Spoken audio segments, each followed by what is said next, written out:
Get in on the secret. September is one of the best times to visit the Boardwalk Plaza Hotel in Rehoboth Beach. The weather is grand, and just steps from the sand, you can relax and experience the convenience of their oceanfront location right on the Rehoboth Beach Boardwalk. Enjoy Victoria's Restaurant, the charming Plaza Pub and room service. Visit boardwalkplaza.com and book your perfect getaway today, or call 800-33-BEACH for fast, friendly assistance. Thanks to the Boardwalk Plaza for being the Bridge Podcast Network sponsor.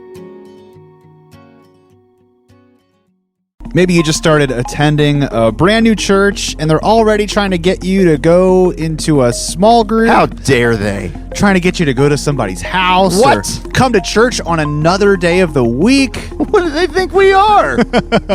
Why do Christians join small groups? That's our topic this week. I'm Mark Dickey. And I'm Bert Miller. This is the Why Do Christians podcast.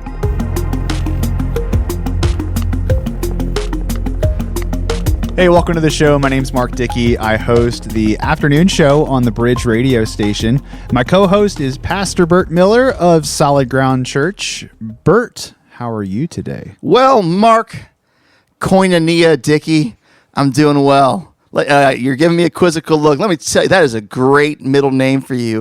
And here's why.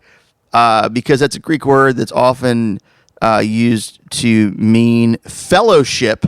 Oh. So I felt as though it was relevant to our topic today. Okay. So there you go. It sounded Italian. Well, Koinonia.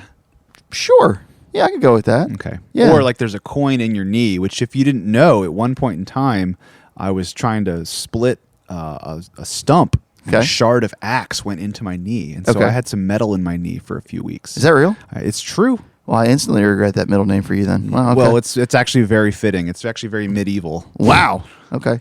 So what are we doing here today, Mark? What's going on? Well, we're going to talk about small groups, but first, I have an update. Oh. Okay. This is fresh take. I have not heard this. Yeah. Okay. Yeah. A couple months ago, I was looking at our podcast stats, and I found this map that showed us what states in the United States people have listened to our podcast. I remember this. Yes.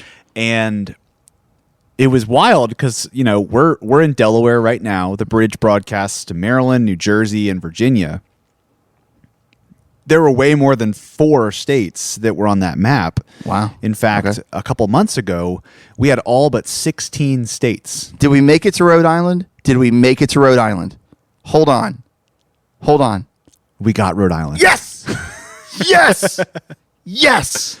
So I am pleased to announce that we are down to 10 states that we have not been listened to. Unclaimed territory. That's right. Call them out. And guys, if you're listening and you have a friend who lives in that state, drop what you're doing. Or family. If you're a surgeon, leave the person on the table. This takes priority. Yeah. Okay. Call whoever you got to call. Stop the press. Who do we need to reach? The most offensive one is Alaska.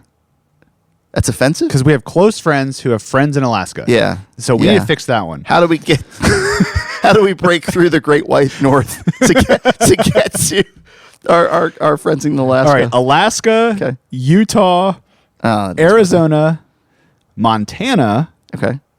Iowa, Kansas, Arkansas, Arkansas, Okay. Sorry, that took me for a second. Okay. Wisconsin, New Hampshire, and Kentucky. Hold on. I want to just be clear right now. We got into Kentucky. We did? That was a resolution for us. Do you remember that? Like, I think, unless I'm making it up, that was one of the states where, hey, if you know somebody in Kentucky, get them to listen. So thank you. If you're in Kentucky and you listen to the show, thank you for that. But hold on. That means we have people in Hawaii listening to this? At one point in time. I can only assume that they've been enthralled. And Aloha. Yeah. Okay. No, it says that Kentucky has not been registered yet. Oh, so Kentucky is not one of the ones that we got. No, the 10 I just read are the 10 that haven't listened to us yet. I once you said Arkansas, everything else became a sludgy Oh, okay. mishmash. I'm sorry. Gotcha. Okay. You know, here's the thing though. I might not have listened well, but I'll tell you who hasn't listened well. Kentucky, because they haven't listened to it. That's right. Yeah. Maybe get yourself a bucket of chicken, put some headphones on. Sure.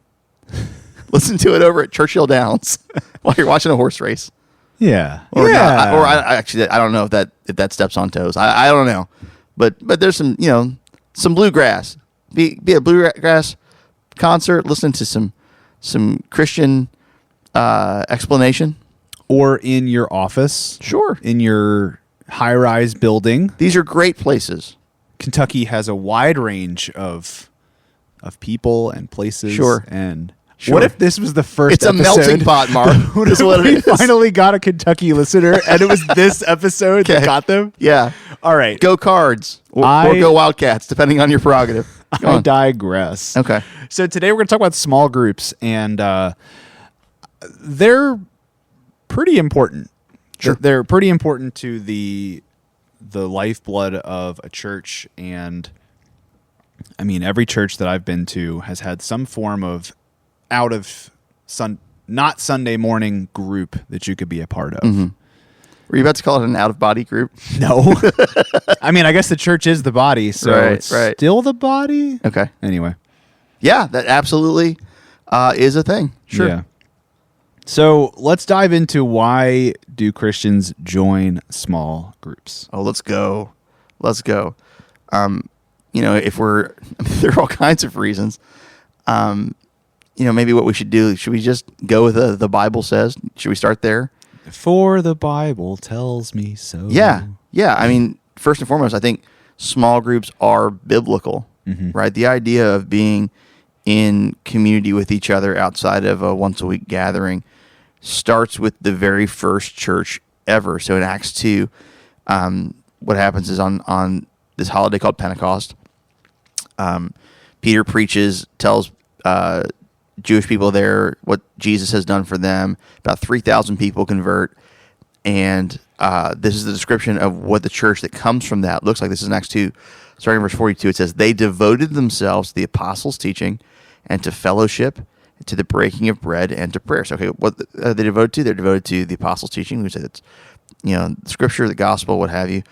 To fellowship, like getting together, doing life together, breaking of bread. You can read that as either communion or sharing meals, and to prayer. It says, everyone was filled with awe at the many wonders and signs performed by the apostles. Verse 44, all the believers were together and had everything in common. They sold property and possessions to give to anyone who had need. And then this is verse 46. Every day they continued to meet together in the temple courts. So they're doing public worship, but then they broke bread in their homes and ate together with glad and sincere hearts. Every day. Every day. Praising God and enjoying the favor of all people. And the Lord added to their number daily those who were being saved. And that was what the early church was. They were house gatherings, for the first 3 centuries of the church before the religion is legalized, or not legalized, but recognized as an official religion. Largely, Christians gathered as small groups in homes. Now, these first Christians, they had the benefit of a temple, so they could go and partake in public worship and hear scriptures. But yeah, small groups were there from the jump, and it's not just there. You can think about there's this. We could also say, when we say the Bible says there are biblical commands for Christians to be in community. So, the author of Hebrews, who we don't know who that was, it's kind of a mystery. Whoever it was, the early church recognized them and said, this is authoritative, this is from God. The author of Hebrews, in Hebrews 10, 24, 25 says, "And let us consider how we may spur one another on towards love and good deeds." Okay, how do we encourage each other and get us, so that we're, saying, "Hey, yeah, go for it," and I'm championing you, I'm behind you. Well, here's the clarifier, verse 25: "Not giving up meeting together, as some are in the habit of doing, but encouraging one another, and all the more as you see the day approaching." So that's another one where we would say, okay, we see within the precedent of the early church that they're getting together pretty doggone consistently. Last thing I would just say this: they got that from the teachings of Jesus, where Jesus, most famously at the Last Supper, he has a moment where he prays for his disciples, and he's praying for, the fruit of their message. And then it's almost as though in John 17, Jesus turns and breaks the fourth wall of the gospel and prays for people who aren't even there yet. He prays for Christians who will be reached by the disciples. And he says this in John 17, starting verse 20. He says, "My prayer is not for them," being the disciples, "alone. I also pray for those who will believe in me through their message." Now listen to here. So of all the things Jesus could pray for you and for me, what does he pray? Verse 21, that all of them may be one, Father, just as you are in me and I am in you. May they also be in us, so that the world may believe that you've sent me. Okay, so everything that Jesus could pray for believers, he prays for unity among them. Because the reality is, we are not meant to do faith alone. We are meant to be a community. And so, back to the very first thing when we talk about this, okay, like, why do Christians gather in small groups? It's because it's always been part of our faith. I can't shake that. I mean, that line about meeting every day. Yeah. Like, I've heard Acts 2 quoted over and over and over again, and it's just like, yeah, this is what we need to do. This is what we need to do. We don't do that part. Right. Are there certain faiths that get together daily to worship? Like, what? I mean, I know the generic answer is going to be, well, the world doesn't work that way. Like, we've got jobs to go to. We've got soccer to go to. Like, that we can't possibly meet every day. But if that's the example that's being given in Acts, why is church as we know it only one day a week? Well, I can't. That's tricky. I can't. I mean, that would take more knowledge of history than I've got. If I had to speculate, I would say it probably began to change when the church embraced a temple and official model, when basically the thought became, hey, because we have these spaces to meet, that's fulfilling the mandate, if you will. There's a great, I read this a couple months ago, there's a great paper by a guy named Clinton Arnold, who's a scholar, and he was tracing what's called catechism, which means instruction of the faith in the early church. And he gave different staples of what the early church looked like when they were trying to instruct people in the faith as they were preparing them to be baptized. One of the things he said was, they would gather together every single day, and they would be taught scripture. And normally that meant if they couldn't read, the person would just go, here, I'm going to tell you what the Old Testament taught and what Christians believe, right? And that's the second thing. They were taught theology. And so they, here's our doctrine. This is what our faith is all about. They practiced confession, meaning they would just go, hey, this is the stuff that I've done. And that came from not an obligatory, you're gonna fess up or get out, but more because they developed trust with each other. I mean, if you're with somebody every day, you're going to form relationship, right? And they knew the person was trustworthy, and so they would go through, all right, here's what the Lord has forgiven me of, and here's what I need to say that I've been doing, or what have you. And the last one, and this would be a whole other episode, but they also practiced exorcism and deliverance, like dealing with evil spirits, and that's a whole other thing. That is a whole other thing. and we did an episode on why do Christians believe in demons. That's way back. But something to note is from the jump, there was this daily practice. For us, I think the other part of it is we are, I can only speak for the moment in history that we are. Because I'm a 21st century pastor. I'm not a historian. We are a very go people. Yeah. Right. We are caught up in what's called the tyranny of the urgent. We see in front of us all the time, I gotta do this, I gotta do that, I gotta make sure I'm here, I gotta make sure I'm there. The idea of gathering daily to many of us seems unattainable, for others unimportant, and to others laughable. Because it's just not how we think of things. We think of religion as I fulfill my obligation by going to a place. True. And it's not Christianity. That's not what this is. It's an ongoing relationship that consumes every moment of every day. It's why Paul can say in Romans 12:1, right? He says, therefore, in view of God's mercies, offer your bodies as a living sacrifice, right? Holy and pleasing to God. This is your spiritual act of worship. Okay, this is your service. Like the word that we translate as worship is the Greek word latreia. It means an act of service rendered unto God. Sometimes it's songs, but other times it's just, here's what you do for the Lord. And Paul's precedent for what Christians do is they die to themselves every single day, every single second of every single day. Like that's, you present your bodies, you present your life. And so like, that's the understanding. It's an everyday thing because your life in faith is every day. I think one of my favorite things about just doing my faith with other people is I hate it in any part of my life when I find myself in an echo chamber, a silo, where I'm operating by myself and there's no influence from the outside world. It's just whatever Mark thinks, that's what happens, and that's how you can kind of in your life in general end up in a rut. Sure, doing the same thing without any outside influence. Don't overthink that one. No, but think about, like, okay, people who are successful in any ongoing thing. You know, how many studies do you see? All right, who are people who stick with going to the gym? They're ones who have a community of people going to the gym around who know them. Right. Who are people who find more freedom from addictions? They're those who are in a community, like a recovery. There is something to us as human beings where white knuckling alone on our own usually is not that effective. Yeah. Like, and so we could say, all right, you know, like beyond it being a faith thing, I would just argue it's how God, well, I guess this is a faith thing. It's how God's wired us. Like we are wired to be built up through community. And I think God wrapped in human flesh, Jesus knew that. And so when he created, hey, here's what my people are going to be like, they were precisely that. They were a people. They were plural. Yeah. And accountability is the word that we typically use for that. Yeah. Just having people to kind of call you out and also build you up. It's not always a negative thing, but who would be part of that? If just you get together, what do better. Yeah, that's not what we mean by accountability. Sure. Yeah, like, you know, cards on the table.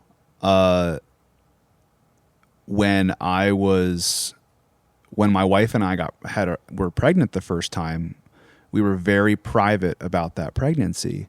And when it turned out to be a miscarriage, it wrecked us. And nobody knew that we were going through it. And that was like, we're not making that mistake again. Wow. This is, you know, and we didn't want to be dramatic about it. And we kept everything to ourselves. We were a little echo chamber.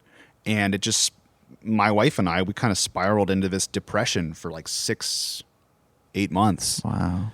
And so when it came time for, you know, the next couple pregnancies that turned into beautiful girls, we made sure that people knew, hey, we're pregnant. We're Yeah. And man, thanks for sharing that, man. Absolutely. Absolutely. It's your testimony, your story.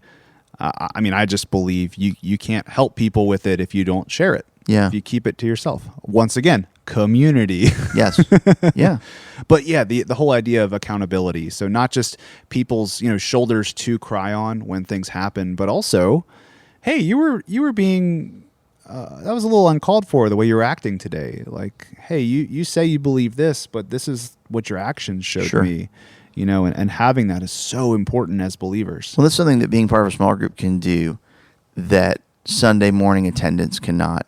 And look, I'm for Sunday morning attendance, right? Like I consider it a privilege to gather corporately, like, you know, as a group, as a church, and worship Jesus. And, you know, it is one of the great joys of my life to open the scriptures and get to teach them in our church. I am for those things, but I'm not for those things only.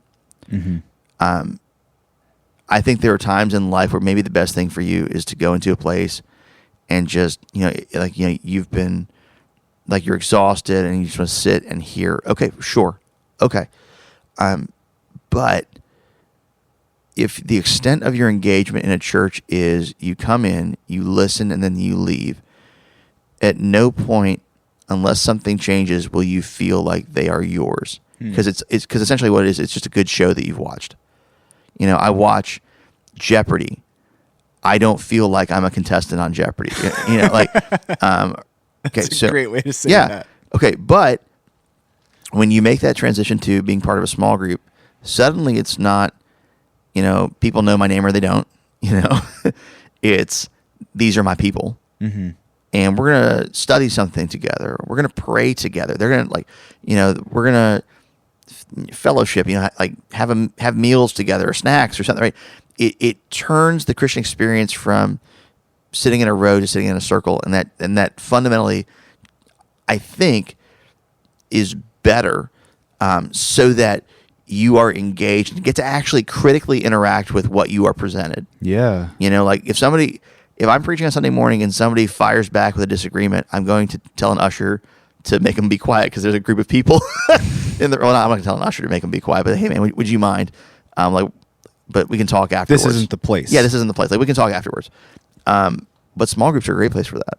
Mm-hmm. And I have in the past, and I'm not the Bible. I could be wrong in saying this, but in the past in the life of our church, when we're talking about small groups, one of the things that I say to folks is, if your week is so absolutely slammed, and I think rarely it is. I think normally we just get priorities out of whack, and okay. But if your week is ever so crazy slammed, and you have to choose between being in church Sunday morning and being in a small group during the week, choose the small group every time.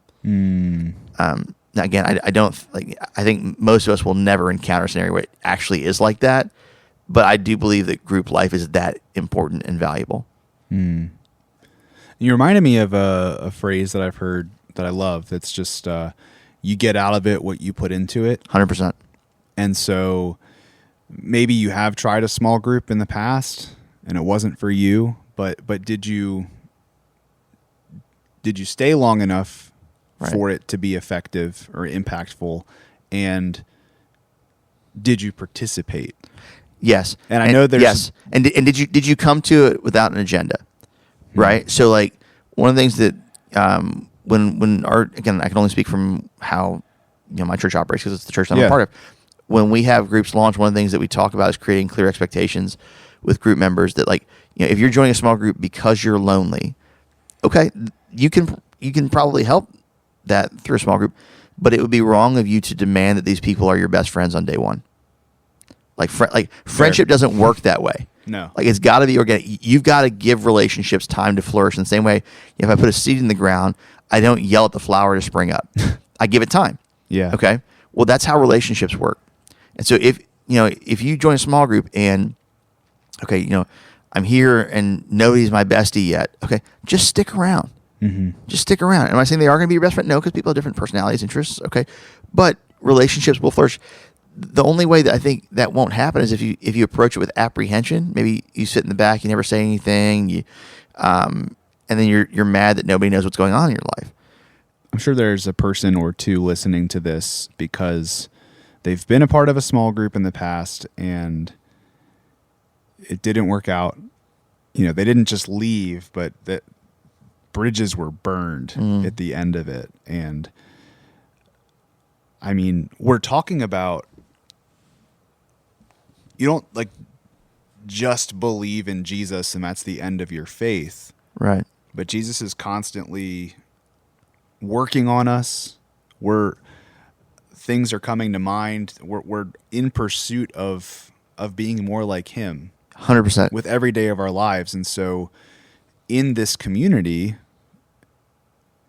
we're seeking to be more like Christ, and there might be somebody who I'd say calls that out in you, or maybe you did it to someone else and it didn't go over well. Right. And it's ugly it sometimes. Can be. And let me be fair, okay?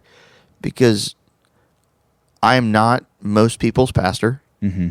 And I have not been in the small groups that they've sat in the past, in the ones that maybe it wasn't a fit or didn't work or something went wrong. So I don't want to gaslight right now. Yeah. And be like, okay, if the group didn't work, it's because you didn't try hard enough or you didn't I don't think that's fair across the board. Yeah. I just know that it is the ideal to be part of a group. In fact, I would argue it's what our faith teaches. And to ever come to a place where you say, I tried it, it wasn't for me, I'm done, I think is a little too simplistic. Mm-hmm. And I would say okay, maybe a group wasn't a fit, or maybe, there were some things in a group, but that doesn't mean that every group is wrong. Right. You know. Right. And this is not a tangent. Was the person calling out something in me and I was prideful about it? Or was that person arrogant to talk about Sure. it that way? And there is no one answer to that. There is not an answer to that. Yeah. And yeah. I think at the core of it, this is something that we're supposed to do as believers, is be in community. Yeah. And even if it goes poorly, it doesn't mean stop. It means you fall off your bike, you get back up. There is a way to ride a bike and not fall off. Yeah. And sometimes the kid gets it on the first try, and sometimes it takes a couple of years.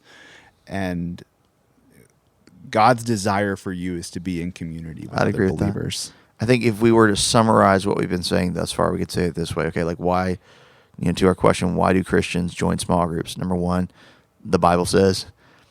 Number two, in a group you experience, we could just say ABC, accountability, belonging, and care. Right? So like you have space in your life for people to encourage the good, lovingly confront the bad. There's belonging, and so like you have a tribe of people that are yours, and care. Like you talked about what happened with you guys and your miscarriage. How like we experienced better, or like that happened. You're in isolation, okay, but we experience care as people better in small group settings than we do large gatherings, right? Like a small group leader, like in our church, a small group leader who's caring for 8 to 12 people can demonstrate way better or pastoral care to someone than I can to hundreds.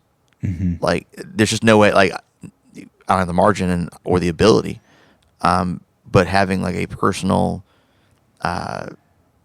place where somebody knows what's going on in your life because they're talking with you every single week and you're praying together and they're checking in, like you will be shepherded and cared for way better than just sitting in a row. And again, I'm for the row, but that's a better place to experience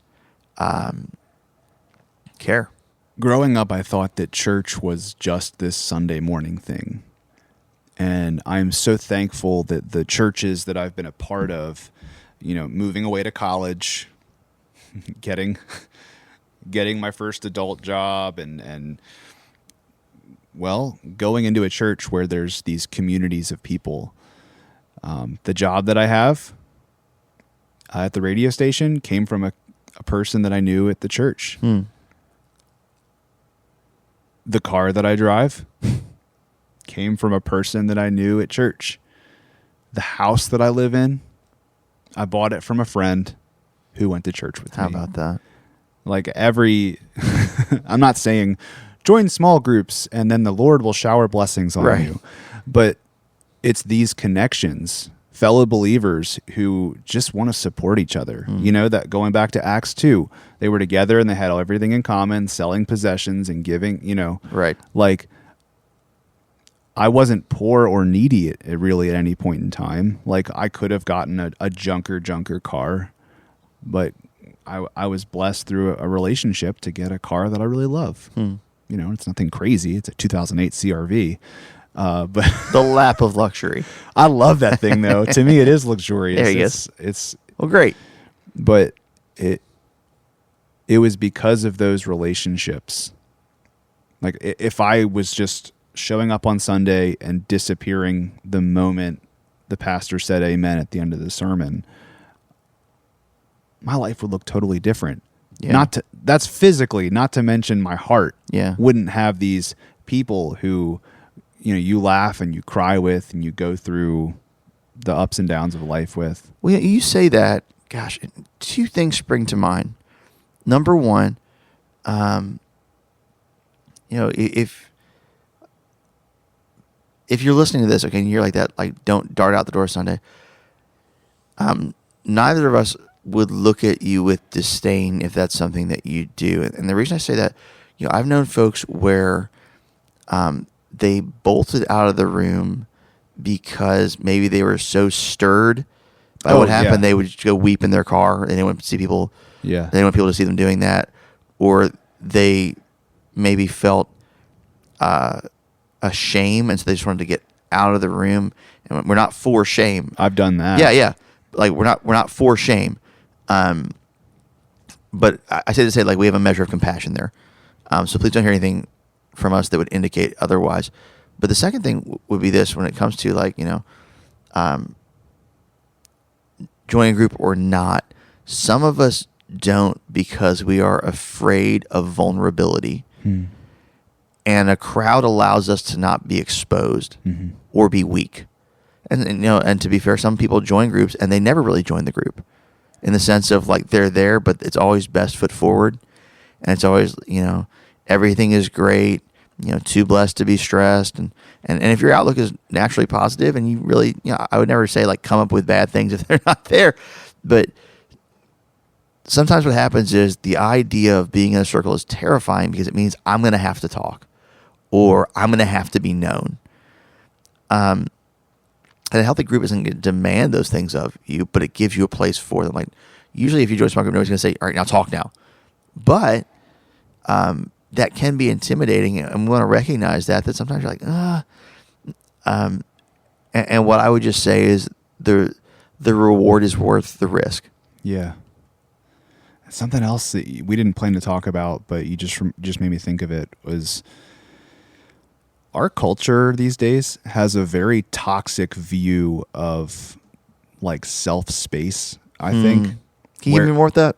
Just, if you spend any time on the internet, you'll see these jokes about, like, just kind of leave me alone. Like, I live my life. I go to work so I can come home and be by myself. And, there's just a whole lot of people are the worst. Mm-hmm.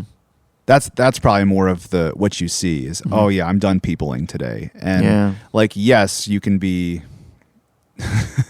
you can have spent enough time with people during the day. You need to recharge. Right. But our culture has swung way too far into the isolation side of things. Yeah.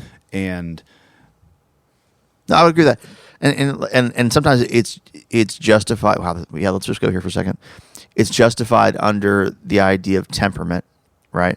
So it's language of introvert versus extrovert. Okay.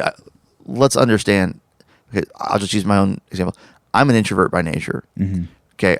I love being alone. Okay. And the reason for that is introvert and extrovert has nothing to do with people, person or not. It's extrovert is somebody who is energized by being around people. right. Introvert is somebody who is exhausted by it. Being exhausted by people does not mean that you look at them with disdain. Yes. And that's the difference. Like, I will go to group settings, or I will go to places where I know I'm going to be tired as a result of being there. But I don't look at the people as, oh, people are the worst. I can't believe I have to be around people. Well, what stone do I have to throw? How much has Jesus loved me when I have been unlovable, right? I would argue that kind of view is cantankerous and prideful. To basically, like, people are what you are saying is that somehow you have a plateau of superiority. Because if you look at yourself as a lowly sinner who is graciously loved by Christ in spite of you, it cannot produce a disdain towards other people. It just can't, because you have a proper view of yourself. Heavy. But that's, if I could rate our podcast, I would say that part that you said at the end there is, I wish I could just bump it. I mean, I literally can bump it to the beginning of the episode, but that is what I think most people will combat internally when it comes to joining a small group at church. Right. It's like, oh, it's just not for me. Yeah. I take part in these other things at church, but that's not for me. Right. And it is for you. And every voice on that little rectangle that you keep in your pocket is telling you this isn't for you. Yeah. In fact, well, hold on. Let me just, if that's your outlook, and you would identify as a Christian, a Jesus follower, hear these words from Romans 12 right after, because here's the application, right after the die to yourself, live for Christ. Yeah. Okay, Romans 12, 9 and 10. Love must be sincere. Hate what is evil, cling to what is good. Now listen to, okay, what's that look like? Verse 10. Be devoted to one another in love. Honor one another above yourselves. Okay. That's what this life looks like. Yeah. None of us are so spiritual that we are above loving other people. So join a small group. Hey! At the time of recording, it's August, and a lot of small groups. Some small groups at churches meet year round. Other churches will do that in kind of a semester thing, because even the leaders want a few weeks or months off Sure. to have they're their traveling house themselves. or yeah. So if your church is doing small group signups right now, like, jump in. Can I take it one step further, though, by the way? I wonder for how many of us our heart's cry and longing is to be in community. You know why I wonder that? How many of us, I mean, you're doing it right now if you're listening to the show. How many of us listen to podcasts regularly? What are we doing? We're listening to people have conversations. Yeah. Okay. What is that? That's a human desire for relationship. Yes. Yeah. So join a small group. Hey! Hey, we hope you enjoyed this episode, and we would love to help you in any way that we can. Email us at podcast@wearethebridge.org, and whether that's questions about this episode, or maybe you have a suggestion for a future episode, or you didn't even bring up this X, Y, and Z about small groups. Maybe there's part 2. We don't know unless you let us know. Email your questions to podcast@wearethebridge.org. Thanks for listening.